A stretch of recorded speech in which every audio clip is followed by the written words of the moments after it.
கடந்த காலங்களில் சாதாரணமாக இன்றைக்கு கட்சி ஆரம்பித்திருக்கின்றவர்கள் சொன்னார்கள், அங்கே கொலை நடக்கின்றது, இங்கே பிள்ளையை கடத்துகின்றார்கள், அங்கே இது நடக்கின்றது என்று சொன்னார்கள். இந்த ஆட்சியில் என்ன நடக்கின்றது என்று பார்த்தீர்களா? கோவையில் நடந்தது என்னவென்று தெரியுமா? சென்னையில் நடந்தது என்னவென்று சொன்னா தெரியுமா? கொலைகள். இப்படி ஒவ்வொரு இடத்திலும் லாட்டரி சீட்டு, எல்லா பகுதியிலும் லாட்டரி சீட்டு விற்பது தெரியுமா? எல்லா இடத்திலும் கஞ்சா விற்கின்ற நிலை இருக்கின்றது இந்த அரசாங்கம் தெரியுமா? இந்த முதலமைச்சர் தூங்கி கொண்டிருக்கின்றாரா? இதுவரை தெருவில் நின்று வாழ்க்கையிலேயே பேசிய அந்த முதலமைச்சர் இந்த சம்பவங்கள்லாம் நடப்பதை இன்றைக்கு தூங்கி கொண்டிருக்கின்றாரா, அவர் எழுந்து இருக்கின்றாரா என்பதை இன்றைக்கு மக்கள் மன்றத்திலே பல பேரும் கேள்வி கேட்கின்ற நிலை வந்திருக்கிறது. இன்றைக்கு குறிப்பாக சொல்ல வேண்டும் என்று சொன்னால், புதிதாக கட்சி ஆரம்பித்தவர் ஒரு கட்சி, அந்த கட்சி என்பது இன்றைக்கு குறிப்பாக அந்த தலைவரை விட்டு கைவிட்டு லாட்டரி சீட்டு கும்பலாக இருக்கின்ற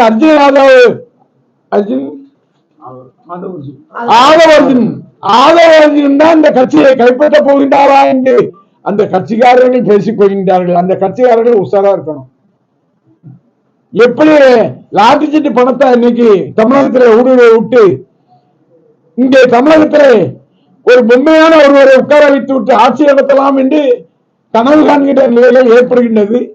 ஆகவே அந்த கட்சியினுடைய தொண்டர்கள் எந்த தலைவருக்காக ஓட்டு போட்டார்களோ அந்த தலைவன் தான் ஆள வேண்டும் என்ற நிலைகளை நீங்கள் உருவாக்க வேண்டும். இன்னைக்கு ஒரு முதலமைச்சர் ஏதோ வருகிறார் போகிறாரே தவிர அறிக்கைகள் எல்லாம் யார் மூலம் வருகின்றது என்று சொன்னால், ஒரு ஆதவ அர்ச்சனா என்ற லாட்டரி சீட்டு மார்ட்டினுடைய கும்பலோடு மார்ட்டின் தன்னுடைய பணத்தை எல்லாம் இன்றைக்கு தமிழகத்தில் ஏற்றிருக்கின்றாரா என்று மக்கள் கேட்கின்ற வகையில நடைபெற்று வருகின்றது.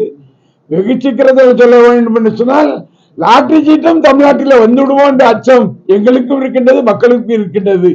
இன்னும் சொல்ல போனால் திருச்செந்தூர் கோயிலிலே ஒரு ஆன்லைன்ல விற்பனை செய்கின்ற வகையிலே அதில் பல்வேறு இடர்பாடுகளை எடுத்து அது 100 ரூபாய் டிக்கெட்ல பல்வேறு தவறுகள் நடந்திருக்கின்றது.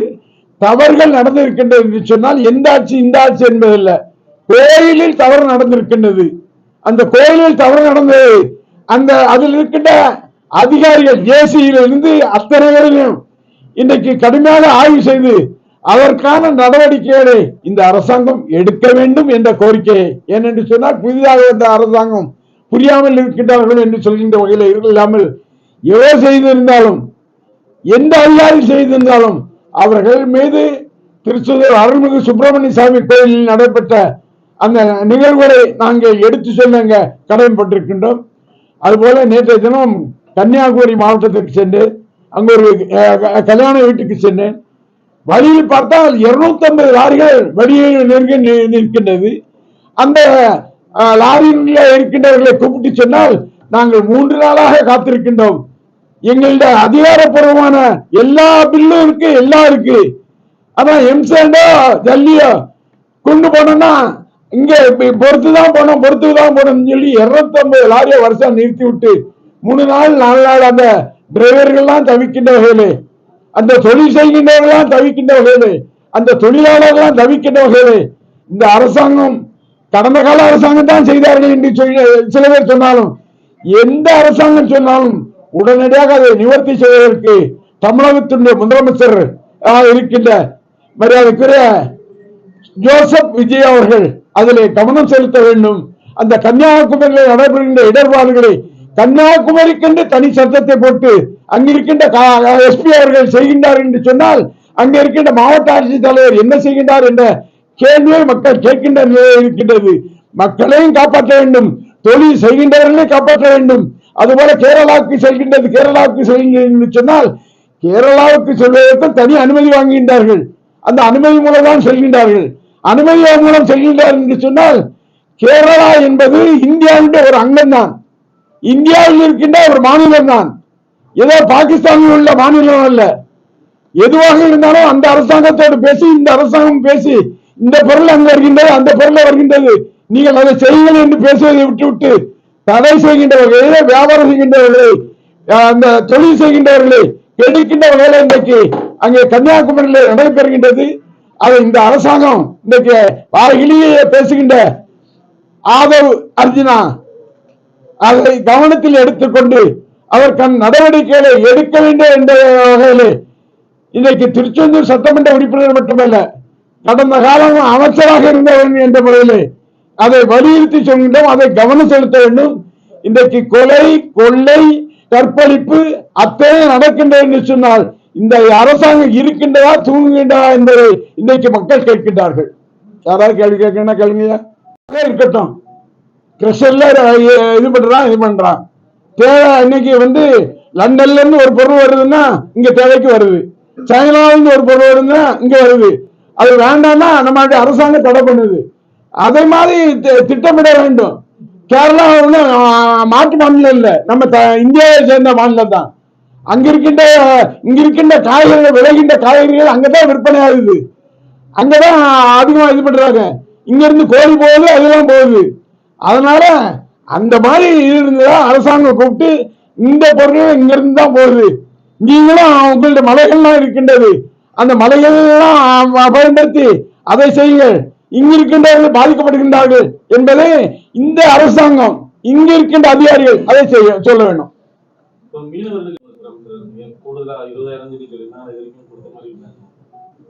இந்த அரசாங்கம் என்பது நாங்கள் ஆட்சிக்கு வந்தால் மகளிர் உரிமை தொகை 1000 இருப்பதை 2500 கொடுப்பேன் என்று சொன்னார். எங்களுடைய தலைவர் 2000 கொடுப்பேன் என்று சொன்னார். நாங்கள் ஆட்சிக்கு வரவில்லை.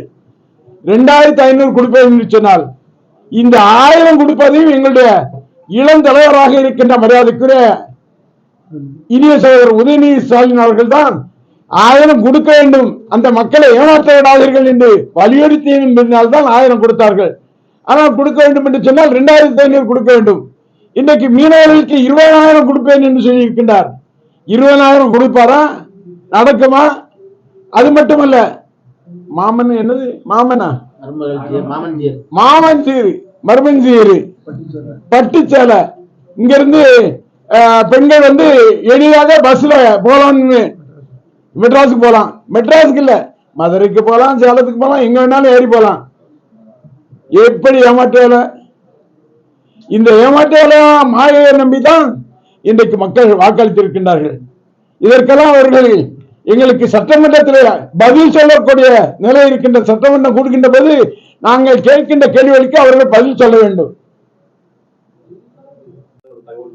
எங்க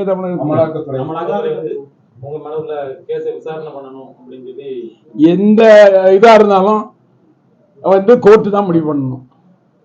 என்னுடைய வழக்கை பொறுத்தவரையும் அது கோர்ட்ல இருக்கு, கோர்ட்ல தான் நடக்கு, ஹைகோர்ட்ல இருக்கு, அங்க இருக்கு.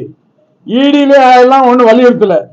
இடி இப்போ பொறுத்தவரையும் தமிழ்நாடெல்லாம் ஒன்னும் நெருக்கல. அவங்க இடியை பொறுத்தவரையிலும் எது உண்டோ அதைதான் சொல்றாங்களே தவிர என்ன ஒன்னும் நெருக்கல. தலைவர் யாரை முடிவெடுக்கின்றாரோ, தலைவர் நிற்க வேண்டும் என்று முடிவெடுத்தால் தலைவர் நிற்பார். தலைவர் ஒருவரை முடிவெடுக்கின்றார் சொன்னால் சாதாரண தொண்டர் நிற்பார். ஆனால் ஏறக்குறைய 50000 வாக்கு வித்தியாசத்திலே திருச்சியிலே நாங்கள் வெற்றி பெறுவோம். அதை வேணா சவாலா விடுறோம். நாங்க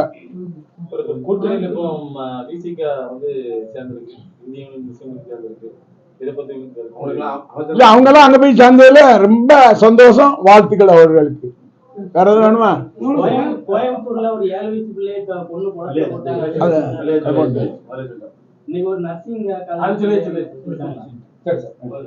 சென்னையிலும் கொலை நடந்திருக்கு. இப்போ 2 ஓட வெட்டு அதிகாரிகள் எல்லாம் கலந்துட்டு அவருடைய நடவடிக்கை நல்லா இருக்கும்னு நினைக்கும். அத நாங்க பாக்குறோம்.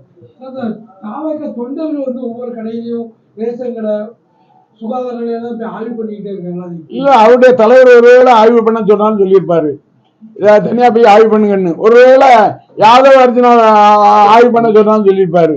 இல்ல புஷி ஆனந்த் காசு வாங்கிட்டு சீட்டு கொடுத்தாரு, அந்த புஷி ஆனந்த் சொன்னாலும் சொல்லியிருப்பாரு.